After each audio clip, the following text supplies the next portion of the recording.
Le doctorat s'est déroulé donc entre mars 2019 et septembre 2022, donc je viens tout juste de l'achever. Et donc, j'ai pu le conduire grâce à un montage CIFRE entre l'UA Mersens au CIRAD et donc l'association Domaine du Possible qui est localisée à Arles, en région PACA. Et donc, mon travail de thèse s'est réellement ancré dans les objectifs de développement des acteurs de terrain de cette association, qui en fait coordonne les activités agricoles d'une exploitation de 136 hectares. Donc, du coup, les questions qui se posaient étaient relatives à l'organisation, à comment s'organiser collectivement sur une ferme pour conduire une diversité d'activités agricoles. Et donc, progressivement, en regard de ces questions de terrain, s'est construit mon projet de recherche sur l'accompagnement des projets agricoles collectifs. Et donc aujourd'hui, donc, je vais partager avec vous les pistes d'opérationnalisation qu'il y a pu y avoir dans la démarche d'accompagnement que j'ai mise en œuvre sur ce terrain et de voir justement qu'est-ce qui peut être transposable pour l'accompagnement, mais aussi pour la poursuite de travaux de recherche à ce sujet.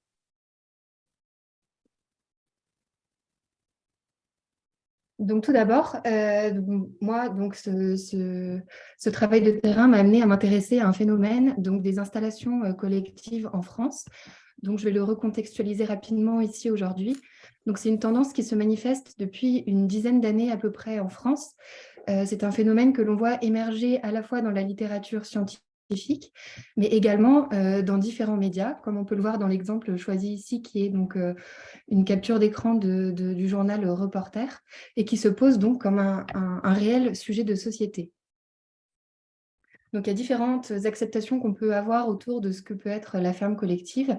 Moi, dans le cadre de mon travail, je l'ai défini comme donc un collectif de travail qui est composé de 3 personnes au moins, avec en partie ou en totalité des personnes qui se sont installées hors cadre familial. Donc, ce ne sont plus des structures complètement familiales à proprement parler. Et donc, le collectif s'organise autour du partage de une ou de plusieurs ressources sur une même ferme.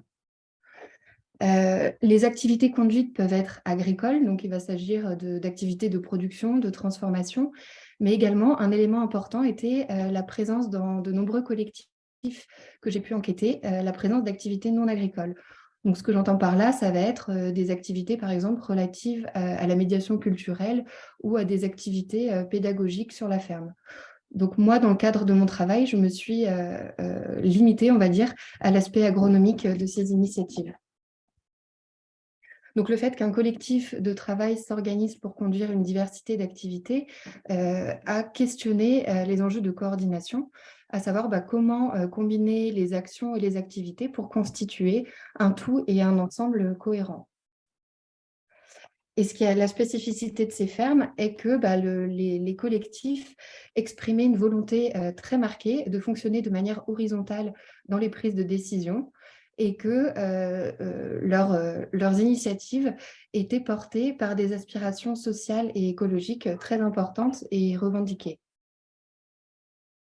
Donc, au regard de ces différents éléments, s'organiser collectivement pour conduire une diversité d'activités agricoles, il n'y a pas vraiment de recette toute faite, il n'y a pas de modèle clé en main, ce qui, disons, donne à ces expériences un aspect très expérimental et qui se traduit par des processus d'essai, d'erreur et de réorientation pour justement pouvoir mettre en œuvre concrètement un projet qui est porté collectivement. Et tout ça donc a très rapidement questionné la place de l'accompagnement pour la conduite de ces initiatives collectives. Donc l'accompagnement, c'est un enjeu qui a été donc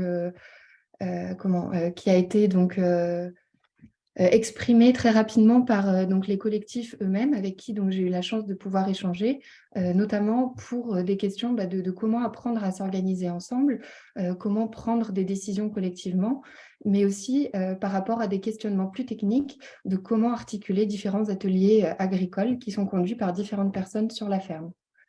Mais c'est également une demande qui a émergé de la part d'animateurs et d'animatrices de groupe, à savoir quels outils utiliser pour accompagner ces collectifs au regard des différents défis organisationnels, mais aussi techniques qui peuvent se poser.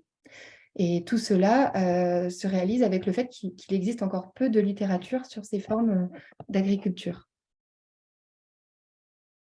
Donc pour ma part, rapidement, donc méthodologiquement, moi j'ai mobilisé donc une approche participative avec une démarche d'accompagnement que j'ai conduite sur une étude de cas. Donc l'étude de cas, en fait, ça a été la ferme les commanditaires en fait de ma bourse CIFRE, donc la ferme de 136 hectares en lien avec l'association Domaine du Possible qui est localisée à Arles et pour laquelle donc j'ai suivi pendant mes 3 années de thèse. Pour nourrir cette approche participative, le besoin d'explorer d'autres formes d'organisation collective s'est fait ressentir. Et donc, j'ai mené des enquêtes qualitatives sur 12 fermes collectives en France, ce qui m'a permis de remobiliser ces connaissances dans ma démarche participative. Donc, dans la suite de la présentation, je ferai donc référence à la fois aux enquêtes qualitatives sur les fermes collectives, mais également donc, à l'approche participative.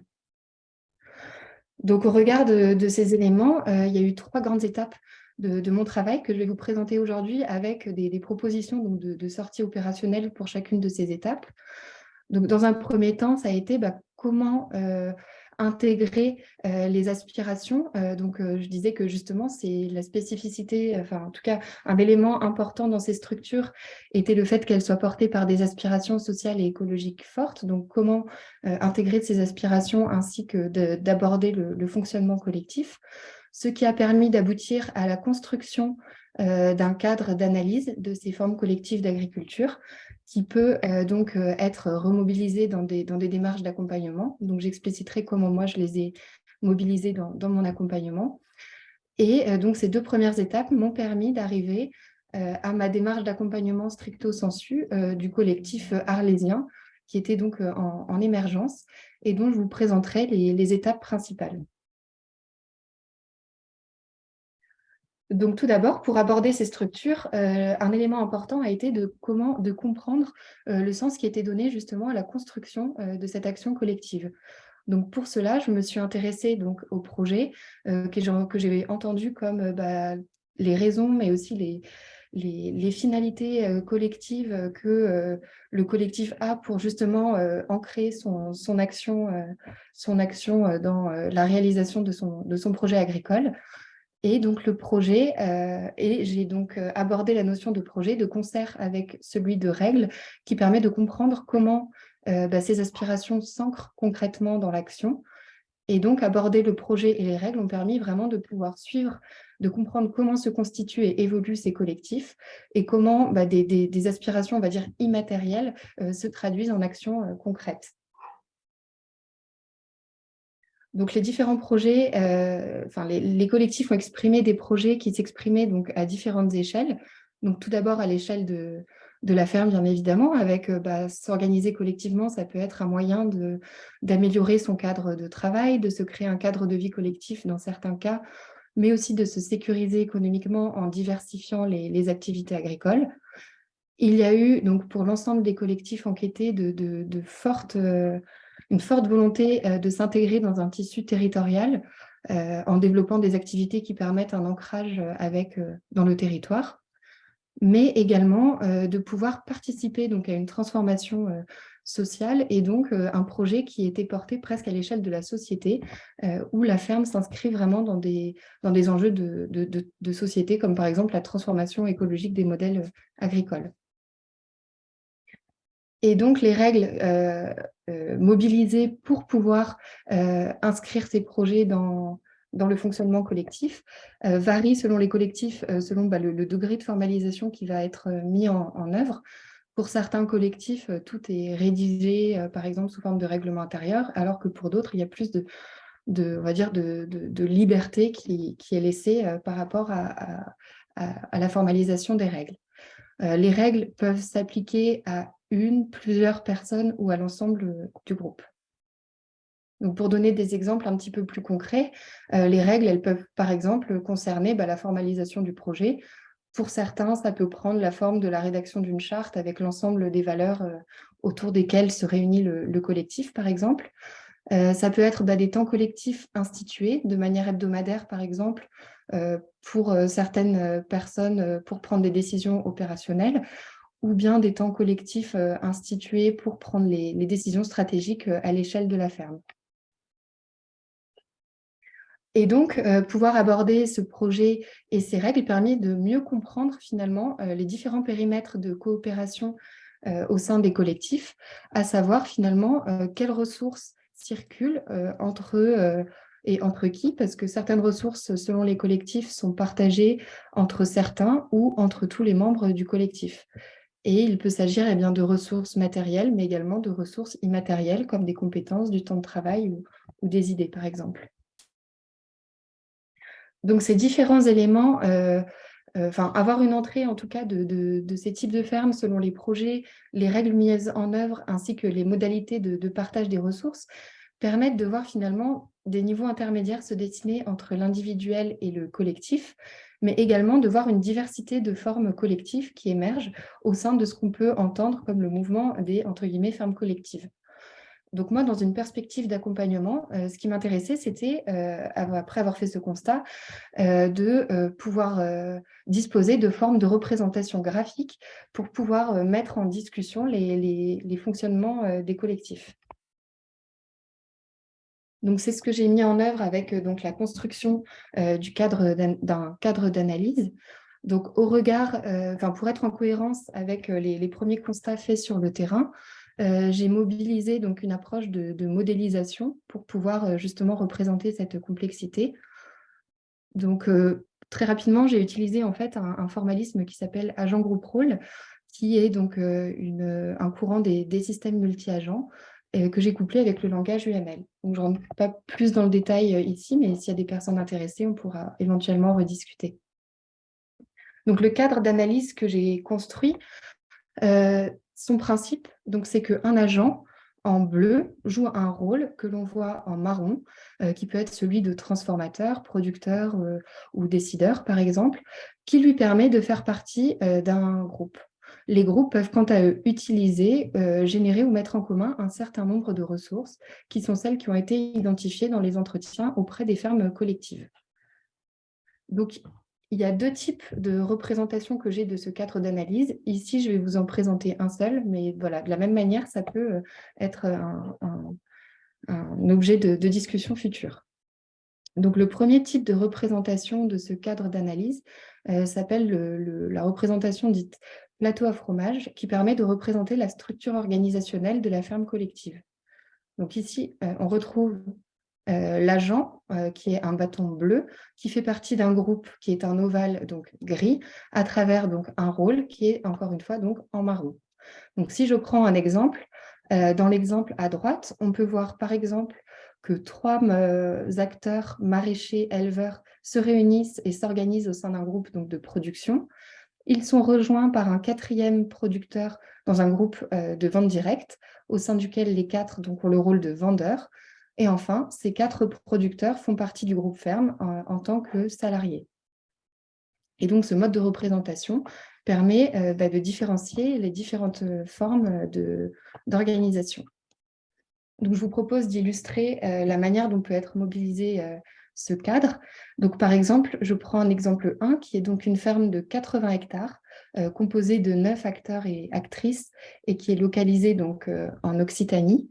Donc, cette ferme a été mise en route, on va dire, dans les années 80, avec l'installation de 3 associés. Au moment de la reprise en 2015, donc le fils du couple qui était déjà donc, impliqué dans la conduite de la ferme, avec son épouse, a bien voulu reprendre l'exploitation agricole sous réserve d'intégrer des nouvelles personnes pour créer une dynamique collective sur la ferme. Donc l'intégration de ces 4 nouvelles personnes à partir de 2015 a permis donc de mettre en œuvre de nouveaux ateliers de production agricole et d'arriver donc à 9 acteurs et 9 actrices impliqués aujourd'hui.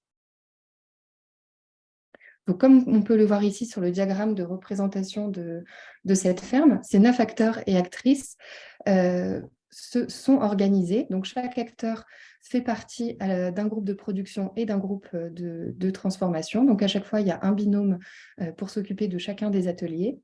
L'ensemble des acteurs participent à la vente directe de la ferme et ils se réunissent également de manière fréquente pour prendre les décisions et coordonner les différentes actions de la ferme. Donc l'ensemble des acteurs est concerné par les décisions et la coordination.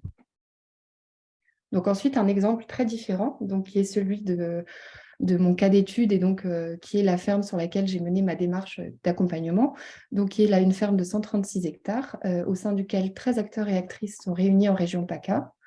Donc sur cette ferme qui est une SCEA et dont les activités agricoles sont en route depuis 2017, l'objectif est que les activités servent de support pour des formations portées par l'association donc, Domaine du possible, qui se veut comme un lieu de formation dédié à l'agroécologie et qui va pour cela porter le rôle, enfin, qui va pour cela donc coordonner les différentes activités de la ferme. Donc ici, on peut voir qu'il y a un diagramme d'organisation complètement différent. L'ensemble des producteurs sont réunis au sein du groupe ferme. Et ils se réunissent également au sein du groupe de coordination agricole, dont justement la coordination est portée par un acteur de l'association. Une autre possibilité de mobilisation de ce cadre, outre de représenter la diversité et de la mettre en discussion dans une démarche, par exemple, d'accompagnement, ça va être également de pouvoir représenter la trajectoire d'une ferme. Donc ici, par exemple, j'ai voulu mettre en avant les différences qu'il y avait entre mon arrivée en mars 2019 et mon départ en septembre 2022 au sein de la ferme que j'ai pu suivre. Donc on peut voir l'apparition de nouveaux groupes en rouge et donc la complexité organisationnelle au fur et à mesure de justement la constitution du collectif. Donc finalement, ce cadre permet une représentation graphique qui permet de différencier des formes d'organisation. Donc moi, je l'ai utilisé pour pouvoir, avec les acteurs, pouvoir représenter collectivement une situation à un instant T, mais aussi pouvoir caractériser l'évolution de la structure pour la mettre en discussion et se projeter vers des futurs souhaités par le collectif. Ce cadre est également donc, mobilisé, a été donc saisi par une autre thèse, par une autre doctorante dans sa thèse, pour pouvoir évaluer la transition agroécologique sur des fermes et pour pouvoir, dans le cadre de fermes collectives, mieux comprendre l'objet avant de pouvoir l'évaluer et comprendre quels sont les rôles de chacun au sein de ces structures. Donc, c'est différent. Une fois donc justement le projet, les règles ainsi que ce cadre posé, j'ai pu mettre en œuvre la démarche d'accompagnement sur mon étude de cas, donc qui est celle dont je viens de vous présenter les plateaux à fromage, où en fait les 7 ateliers agricoles donc, sont aujourd'hui mis en œuvre sur cette exploitation de 136 hectares, où 6 personnes constituent donc l'équipe agricole et où se posait donc cette question de comment coordonner les ateliers et cette équipe. Donc j'ai suivi pour cela différentes étapes. Tout d'abord, au travers d'ateliers participatifs, de pouvoir formuler collectivement le problème et la question que le collectif se posait, de pouvoir ensuite représenter, d'avoir une représentation partagée du système ainsi que de ses interactions au regard du problème qui se pose, pour pouvoir ensuite construire des scénarios d'évolution et pour in fine les évaluer, les discuter avec le collectif. Donc pour cela, j'ai dû vraiment adapter chemin faisant des méthodes pour pouvoir justement m'adapter aux questions qui se posaient et aux besoins du collectif. Donc cela répondait à un double objectif, donc à la fois accompagner ce collectif, mais aussi de pouvoir gagner des connaissances sur le fonctionnement donc, des fermes collectives. Donc la question que se posait ce collectif a été formulée de la manière suivante. Comment coordonner le travail collectif pour permettre une intégration des activités agricoles via les flux de matière et permettre une valorisation des ressources de la ferme? Donc pour pouvoir traiter cette question, s'intéresser à la fois au fonctionnement du système biotechnique et à l'organisation collective du travail. Donc on a réalisé une représentation partagée du système et des interactions, donc ici les flux de matière, à savoir finalement quel atelier on prenait en compte et quels étaient les flux de matière entre les différents ateliers de production, ce qui a permis d'avoir une conceptualisation du système. On a ensuite construit différents scénarios lors d'ateliers collectifs.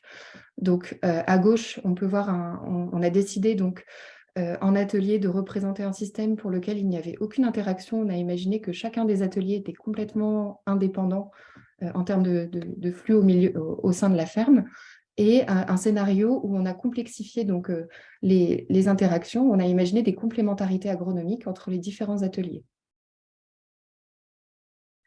Ensuite, pour évaluer les scénarios, donc je ne rentrerai pas dans les détails ici, mais j'ai mobilisé donc une démarche qui s'appelle l'ENA, donc une démarche de type input, output, qui m'a permis, donc grâce à la quantification des flux de matière, de pouvoir modéliser mon système sous forme d'une matrice pour pouvoir générer des indicateurs à la fois liés à l'intégration culture-élevage et des indicateurs donc, dits de performance agroécologique, de productivité, d'autonomie, d'efficience et de résilience.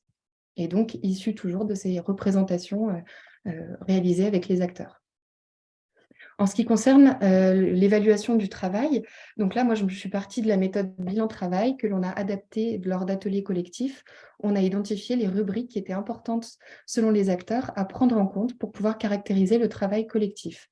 Donc, par exemple, les spécificités ont été l'ajout du travail d'astreinte collectif qui était partagé, l'entraide entre les ateliers et les temps de coordination. Et ensuite, grâce à des entretiens individuels et des ateliers collectifs, on a essayé de voir quelles étaient les variations dans la répartition du temps selon les différentes rubriques et selon le gradient d'intégration. Et donc, la mise en discussion de ces scénarios, outre réfléchir à justement finalement quelle complémentarité agronomique développer et comment coordonner le travail collectif, on fait émerger des nouvelles pistes et de nouveaux questionnements, notamment par rapport au fait que pour continuer ce travail, en tout cas moi si j'avais dû continuer ce travail d'accompagnement et de thèse, j'aurais probablement essayé de chercher à conduire un travail similaire en prenant en compte la question économique. À savoir, ce qui est revenu dans les discussions, c'était quelles interactions valoriser et pour justement au regard également d'objectifs financiers. Cela a également soulevé la question des compétences au sein du collectif et la question aussi de l'intégration potentielle de nouvelles personnes.